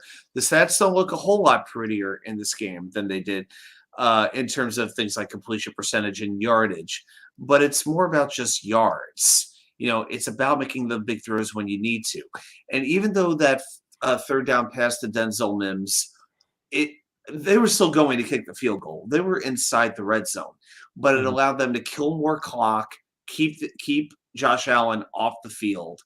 And man, it worked. Man, that worked out so well. And so it's just making the big throws when you have to. Eli Manning was never the best Sunday to Sunday quarterback. People were doubting him up until the year when the Giants actually won that Super Bowl. But in the playoffs, in the big games, he had a way of taking it up another level. And if he winds up having Eli's career, Who wouldn't sign up for that as a Jets fan? Oh, and I heard this one. This was good. I think I heard that the Jets were the biggest home underdog, I think, to win a game since the Giants Patriots, I think like in 06 or 07. But I think it's been 15 years since a home underdog was that favored to lose by that number of points, but still won the game. 15 years. Honestly, I think, man, isn't that evidence that they really hate us, like the world? So, because that spread was ridiculous, and I'm not They're looking saying, for gimmies. Look, I expected Buffalo to win. I'm like, it was a shock that we won to me. Don't get me wrong, but that was a ridiculous spread considering we earned. I mean, come on. I know we just lost to New England, but we were 5-3. Our defense was playing well. You know, like, I don't know. Do they? I guess they took into account the injury. But to have the spread be that big, it was a little much. It was a little much. But you know what? Screw them. Good. So now let them keep doubting, please. Now, because they did that, we get to say, well, we had the biggest upset of the season. So good for you. You know. And hey, I like Cynthia Freeland. You know, love all her the mathematical models, or as Frankie calls her, the cyborg, and everything else. You know, I enjoy the analytics and whatnot. But I looked at her models for projected wins for the rest of the season. They still have us missing the playoffs. They still think that Miami, Cincy, and New England will be the 3 wildcard teams, and we're going to miss. We're going to get maybe 9 wins. So right now we're expected to go 3-6. I think it would be the rest of the way. I think it would be 3 or 3-5, whatever it is. But we're only expected to win 3 more games by that model. Yeah, 3 and 5. I'm just like, a lot are saying 3 and 5. 3 and 5. Look, it's they can think what they want. Because we've seen, and we're Jet fans, and we've lived through it. Whether I'm not saying it's because I believe in a superstition, but we've seen that things can go wrong and things can fall apart in a heartbeat for any team. We've seen it. Teams hit, catastrophe for teams. It's happened. I'm always nervous about that because we've experienced it so much. I don't understand why people would predict it this year based on what we're seeing. Especially when you look at our schedule, it doesn't seem to fit. I think at worst, I think it's like, I don't see how any analyst could look at our schedule and not feel we're going to go 4-4. Like, I understand not believing we'll go better than 4-4. Fine. If they're going to have no imagination and they're just going to sit there and just go straight up, like, I could see it. I could see why you'd say 4-4. I don't understand why you'd say 3-5. Because even if an expert said, yeah, well, Jeremy, you're not going to win all 4 games that you should win. But I'll say, yeah, but we're not going to lose all 4 games that we should lose. You know what I mean? It's the same argument. So back and forth. So, like, to me, even if we lose one that we're supposed to win, I say we'll win one that we're not supposed to win. So to me, it's so obvious that we're looking at 10 wins as the most probable outcome. Like, to me, it looks so strong that it'll probably be 10 wins, but I really think there's a chance. It's not going to shock me at all. I see it as a real opportunity that we can get 11. I really see the path to 11 wins. It's conceivable. I totally see it. Yeah, but what would if you held a gun to my head and said, guess how many wins the Jets are going to end up with? I would guess 10. I think that's fair, and I can live with 4 wins so long as 2 of them are against the AFC, because then you start talking about tiebreakers. I mean, we have 8. Yeah, we have 8. The funny thing is, we have 8 games left, and 4 of them are against the AFC, and 4 of them are against the NFC. That's the crazy part. We got 3 road games in the division: Buffalo, Miami, New England, and we got home Jacksonville. Got to beat Jacksonville and take one of those road games. I don't know if we're going to be able to do it against Buffalo. All right, they're going to be out for blood. So that's going to be difficult.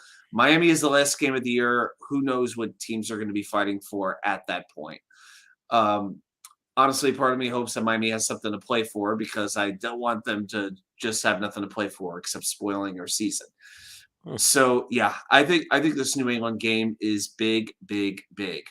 That is, I feel like, outside of making the playoffs, that's the last monkey we have to get off our back right now.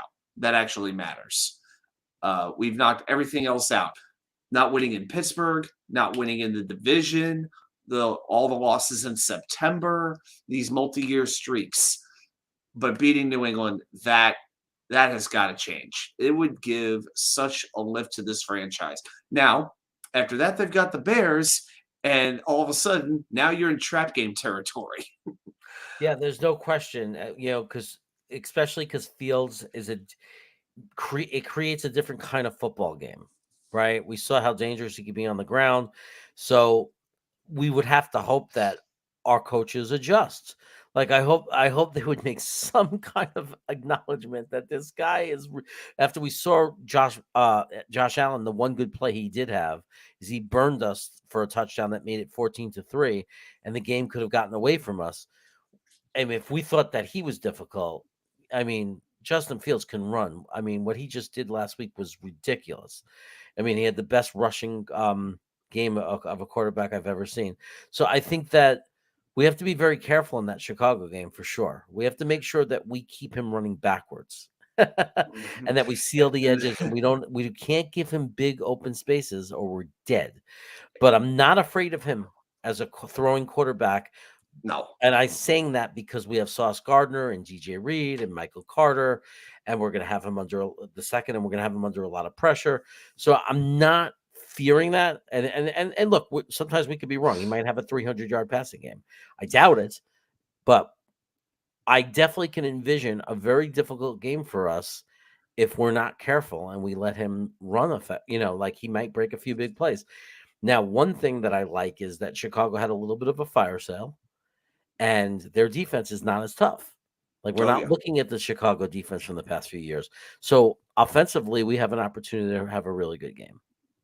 I think so. And I would say two things about that game on as far as defense goes. Number one, Quincy Williams, when you have a chance to tackle, make the tackle, especially on him. Because with Fields, I don't know if Mosley's going to be able to keep up with him. As much as I like CJ, he's second in the league in tackling. His lack of speed does concern me for this game. I actually would consider giving a few snaps to Jamie Sherwood. I would really do it. I liked what I saw from him and the opportunities he had on Sunday. I would really consider putting maybe an extra safety in, maybe put Ashton Davis in, but in that back seven, you really have to have speed. That is the key. Got to do it. Yeah. Ablab, our buddy, what's going on? Who's the better quarterback, Fields or Zach Wilson? Look, I still think they're both question marks. Like, and neither is their careers has been determined yet. If I'm a GM right now and I'm picking one to build my team, honestly, I'm still going with Zach. I'm worried about Fields getting injured. I mean, I don't think he quite has the body size. I feel like he could be like RG3. He could have a year or two, but then he could get hurt. Well, that's my worry. That's my worry about talent like that. If you like, what's going to happen if he gets any kind of injury and he loses the step, then what? Is he a good enough quarterback in the pocket?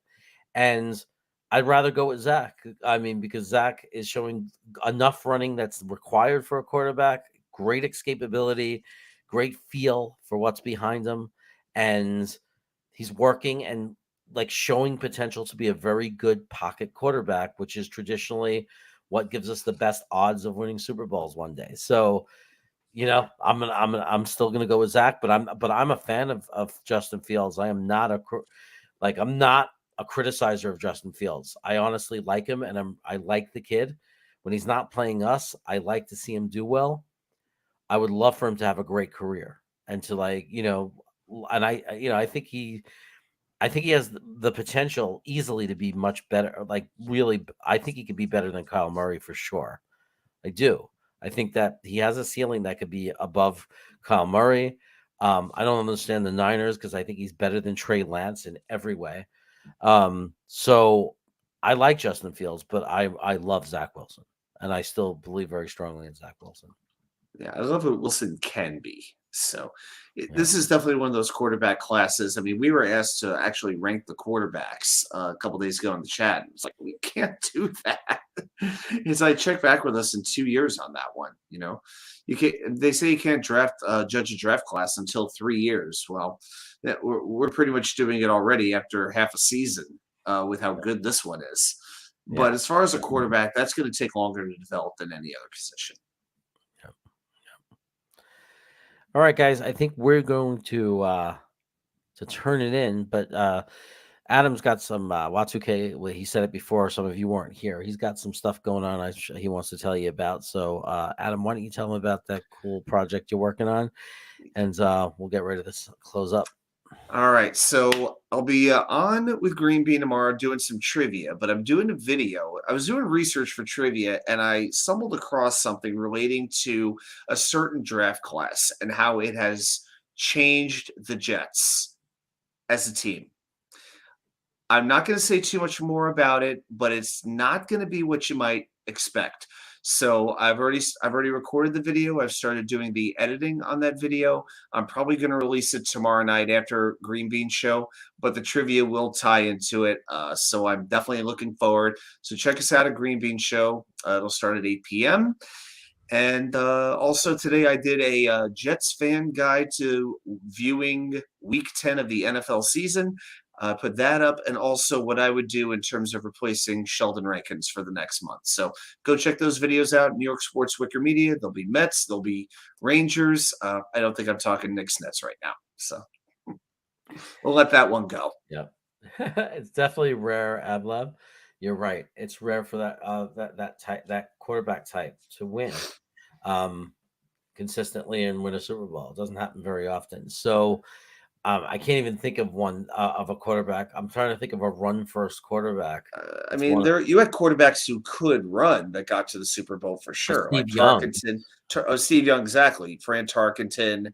But guys like Randall Cunningham never got there. McNabb got there once. A lot of them might get there one time, but that's about it. McNabb, Newton. Right. I mean, Mahomes, but the thing about Mahomes, he's not run first. He's not run first. That's the difference. And Steve Young wasn't run first. That's the difference. They were good enough quarterbacks, they're good enough passing quarterbacks to be champions that also are extra special and won also because they had the ability to run. You know, like Steve Young. And maybe if you take away Steve Young's ability to run, he's only like a Matt Ryan, Joe Flacco type of quarterback his whole career. Maybe that's what put him over the edge. You know, maybe maybe they're like that's a reality. But the point is that these guys are pass first. They're great passers. They're great quarterbacks that are just amazing and super hard to stop because they also happen to be great, very good runners. And that's what my hope, my greatest dream for Zach is that's what happens. Is that Zach becomes this, he's this really good pocket passer, but what's going to, he develops into this great quarterback, but what's really going to put him over the edge in my dream is that he has that escapability and he can run when he needs to, so. Yeah. Yep. Yeah. It makes sense. But yeah, I'm even continuing to rack my brain for previous quarterbacks who have won Super Bowls. I'm coming up with names like Kurt Warner, Brad Johnson, Trent Dilfer. I mean, Terry Bradshaw. Roger Staubach. That's about the best one I could give you. So, but hey, the way that the league is going right now, there just may be a first to do it one day. Yeah. One day, something like that. Hey, you know what? There weren't any great Texas Tech quarterbacks until Patrick Mahomes came along. So, first time for almost everything. Let's put it that way. Yeah. Twisted, thank you so much for the super chat. I appreciate that. Appreciate you always commenting on always commenting on the videos, always giving me feedback, always in here, always willing to have intelligent grappling and disagree in intelligent, gentlemanly, fan ways. That's just real football talk. Appreciate you so much, and I appreciate the super chat. And I'll think about that shaving thing. I'm not sure yet, but we'll think about it.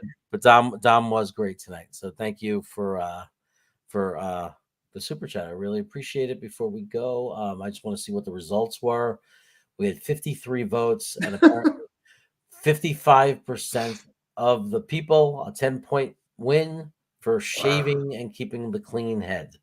So thanks for voting, for those of you who voted. And I'm going to say good night. And let's see. I've been pumping out crazy tons and tons of videos. So keep your eye out for them. I appreciate all the support again. And I'll be back doing something. I don't know. I'll do something. Hopefully I'll be on with Green Bean a little bit tomorrow, and you'll be sure to see me on the weekend doing something. I know Nick Shine, proud New York Jet fan, is doing a Friday night hangout. So so make sure if you're not subscribed there, proud New York Jet fan. That's where you look. He usually goes on about 8 p.m. on Friday night, and he God knows how long he'll go on. And I think you might see Adam, you might see me, you might see Buffalo, you might see Gunny from Situation Report, you might see Tigo. So check it out. And hey, everybody, good night. I'll leave you with I'm gonna leave you with this. Let me leave you with this. This was part of my experience at the opener at MetLife. We are live. We got Harry W. We got Richie from Jets Media, Matt O'Leary, Iowa Jets fan, who in the house. We got Dom C in the house. We got Steve, live CEO of the Jet Lounge. So I knew I'd get rich on my channel. See what's going on. Yeah, there we go. Woo. Jets by $1 million today. Yeah.